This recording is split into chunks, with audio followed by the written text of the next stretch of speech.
Hello everyone, I'm Philip Myers of PEMY Consulting, and I want to provide an update on the soon-to-be published American Petroleum Institute publication API 656.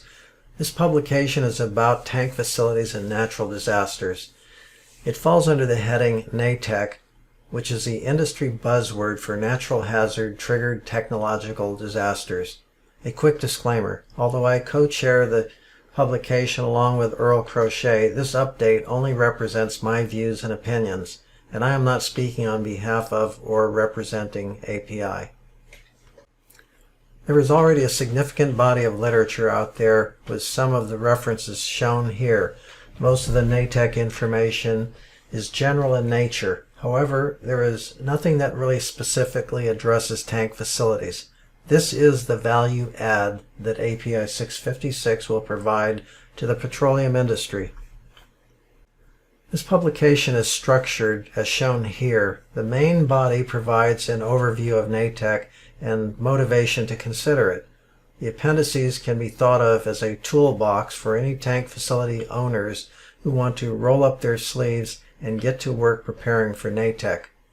Appendix 1 gives some ideas about how to actually consider a NATECH assessment, but there may be other ways that are more appropriate for specific circumstances.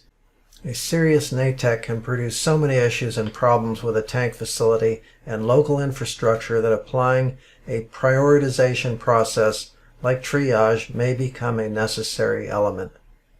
The content in Appendix 2 is a jewel because it summarizes the entire science of risk assessment, risk management, and risk reduction investment decisions at a high level in one place. In high consequence events, monetary value is distinguished from utility, which is corporate worth. So large NATECH risk events must be appropriately assessed and managed. The appendix points out that the typical risk matrices, layers of protection analyses, and ad hoc systems often used for corporate risk management are not always adequate in many situations. Probabilities of exceedance and mean recurrence intervals are used as criteria for many NATECH initiating events in various codes and standards. What the codes and standards do not do is show how to manipulate these criteria to scale them up or down as would likely be needed in a NATECH assessment. Not only does Appendix 3 provide a basic level of understanding about these concepts, but it provides ways to recompute them as needed. We have an example related to the publicly available flood data showing why there are challenges associated in working with flood criteria. Here we show graphical envelopes that summarize tank failure conditions for the combined effects of flooding and wind, a common problem seen in hurricanes. This appendix provides a way to easily and rapidly determine for entire tank facilities how much product is needed to ballast the tanks so that they don't float away or get tipped over. The real value here is that there will not be a gross overusage of product to ballast tanks so that more tank owners and facilities can use only what they need. This appendix shows how to determine rain loading as a function of mean recurrence interval. It can be used to set criteria for drain rates by both owners and drain hose manufacturers. Resilience is the missing link between failure conditions that far exceed code or design criteria. It provides ways to mitigate the damage and accelerate the return to normal operations and infrastructure in spite of the excessive conditions. I would like to thank Dr. Teresa McAllister for her support and development of this appendix. She is the Program Manager for Community Resilience at the National Institute of Science and Technology, also called NIST.